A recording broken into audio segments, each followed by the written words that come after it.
is Jade, or what term is this? Spring term 2? One. I'm ahead of myself. Spring term 1, and I'm taking Patho and Capstone right now. Well, as soon as we get the syllabus, I write everything down in my planner. I don't really color code, that's a little extra, but as long as I have all the assignments down, the due dates, the quizzes, the tests, whatever it is, I write that out first, and then I try to schedule times for studying. And because my schedule is light with work, I can pretty much study whenever, so I kind of flex the time. That's number one. And then just, I guess, just not losing sight of your goals, I guess. So like, I already have a bachelor's degree. So when I was first starting, I was like, okay, I know how I did as far as my grades went. In my first degree, they were like average. I was like, okay, I'm gonna do this again. I'm gonna go get a nursing degree. This is totally different from what I have. I wanna try to stay on track and get as many A's as I can and be on the dean's list or whatever. And I've been doing that. I've been on the dean's list 3 times out of the 4 terms that I've been here. So I guess just I'm more focused, and I think that's important. Pace is going to be fast, and don't wait until the last minute to get help if you feel like you're struggling, because by week 8 it's too late. That's the end of the term. There's no way you can recover at that point. If you feel like you're struggling in the first couple of weeks, that's probably the best time. The material really just gets more advanced as you go. And I think even just like, not just with anatomy, but like with any class or just for the program in general, if you start getting help sooner, it'll help you with your foundation classes, and then you can continue on doing that. Like every time you feel like you're struggling, okay, I need to step back and look for help or look for another resource. So yeah, don't wait till the last minute to get help. And be serious about being in class and getting your degree and actually being a good nurse and well informed in what you're doing. Just take it seriously, I say. So my name is Terica Cox. I am taking pathophysiology right now, and this will be my term. This is semester 1, right before I go into the nursing program. So time management for me, I always make sure I do my assignments first. I don't wait till the last minute. So usually right when I leave class, I go home and I start on my projects. Whatever I have to do with online assignments, discussion boards, key questions, whatever it may be, I start on it the day of. I don't wait until it's due to get my assignments done, because sometimes they take time, and you may have to, think about it and research those questions to just answer those questions. So the last thing to do is you want to wait till the last minute. You want to be productive and start ahead of time. That was actually something that I have really struggled with at the beginning of the semester, because I am a mom, and my child is young. She doesn't go to daycare. I also have a job that used to be full-time, but I cut down to part-time to go to school. And I have a husband and school. So I found out pretty early on that the evenings were not a good time for me to try to study, because I have to cook, I have to clean, I have to watch my kid, and then I'm also working. So one thing that has really helped me is I've started waking up really early to get my study time in. So I wake up at about 5 o'clock every morning, so that I can just have that quiet time by myself to get my work done.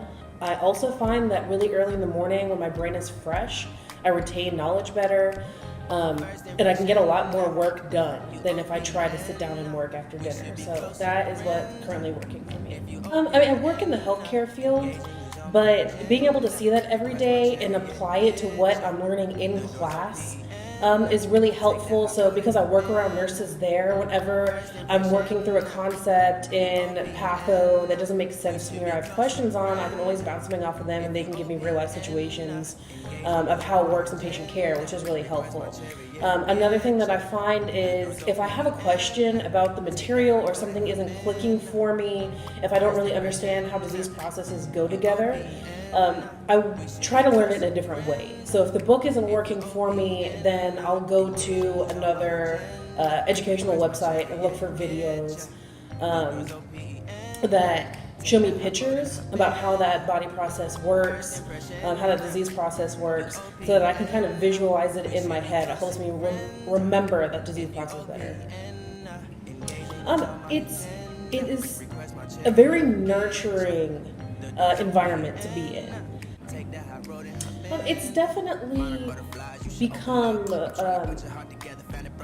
it has become more difficult as we go on because we're actually getting to things that have to do with nursing. So we're actually learning about the human body and disease processes and how they work. But honestly, I don't see that as a detractor. I enjoy it because it's actually teaching me about what it's going to be like to be a nurse. It's actually in my field that I want to be in. So although it is more difficult, but it is more rewarding at the same time. My number one piece of advice to anybody that's attending college has always been show up to class. That's like 50% of your job is just being there and listening to lecture and getting a grasp of the information that you're going to be held accountable for. After that, it's plan your study time. Make sure that you know when you're going to be able to study. Always write mine down on a calendar so I can see every week, hey, I have this time to this time on these days that are set aside specifically for studying. My family knows I get to be locked up in my office and I get my work done.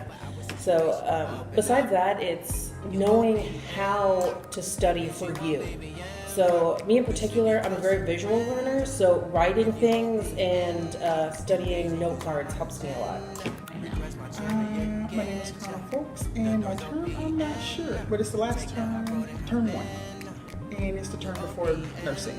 And classes right now I'm taking is pathophysiology and capstone. I manage my time by trying to break down my day.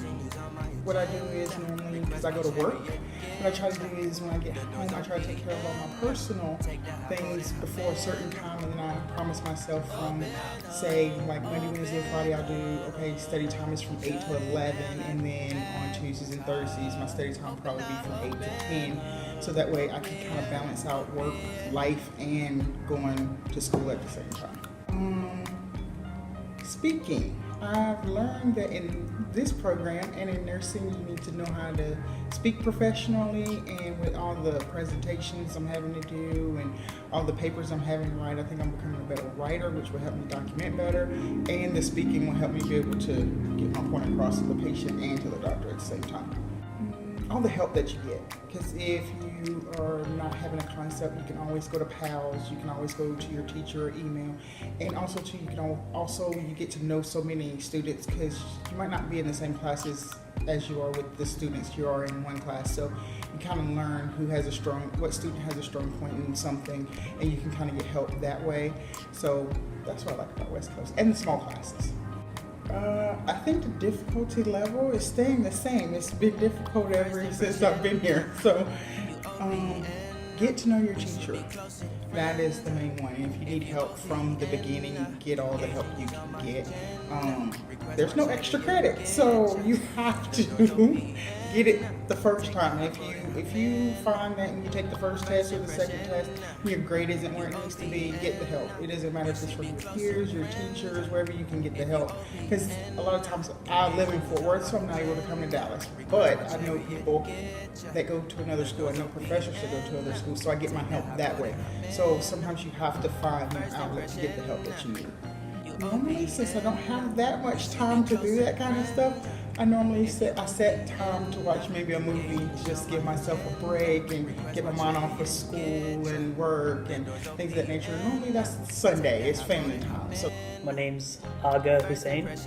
I'm taking pathophysiology, GE capstone, and humanities cultural tourism.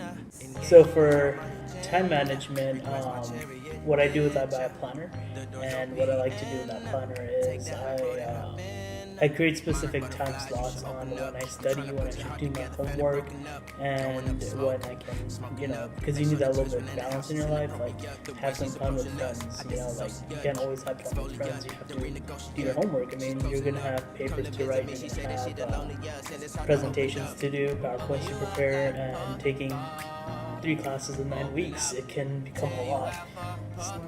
So I think the most important skill, in my opinion, is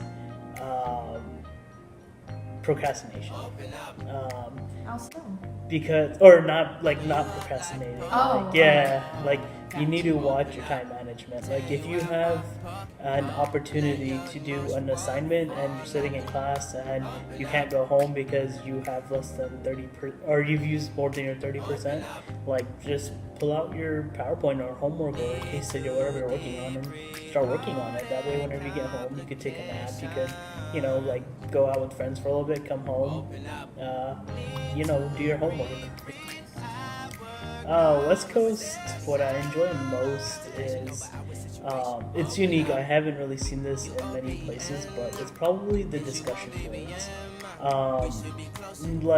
The thing about the discussion boards is, I went to UTA for a little bit and went to community college, and they don't really do discussion boards, but the cool thing about West Coast is, you get insight from other people's discussion boards. So if I did, if you asked about diabetes mellitus, the discussion board from yesterday, I can see what other people are thinking and how they came to those, conclusions, and that'll, if I'm talking about insulin being produced, then I could see where they're coming from and what they're thinking about, so it helps my understanding of learning about diabetes mellitus or something like that. So the difficulty level, the actual class becomes more difficult, I believe, as you move up, but moving up also, the same way I studied for biology is the same way I studied for anatomy, and that taught me to study, for chemistry, microbiology, and pathophysiology. So all of my studying habits that I learned, it came from my previous classes. But even though I feel the material gets harder, if you keep the same studying patterns, then I feel it keeps you in check and really can be helpful. Well, in my experience, if you're in anatomy, and so you still have to take microbiology, and then you're gonna have to take pathophysiology eventually. So I would, really study up and brush up on it, because pathophysiology is just anatomy and physiology, but what goes wrong with the body. In anatomy, you learn what the body does and its functions, and pathophysiology is what goes wrong with it. So brush up on your anatomy. Be serious about it. Know that this is what you really want to do. If you can't be serious about it, don't even waste your time, to be honest. Because again, we all pay tuition. We all pay with our time away from our families, and if you're coming here to just say you're in a program, then this is not the program for you. 10 weeks is not enough time to mess around. You have to get in there, stay focused, stay goal oriented. If you're not going to make those goals, if you're not serious, you're not going to make those goals. So stay focused. I advise you, don't worry about what the next person's doing. Don't wait on the next person. Follow your own mind. Do what you need to do for yourself, and stay the course. Because it's not an easy course, but it is doable if you stay focused.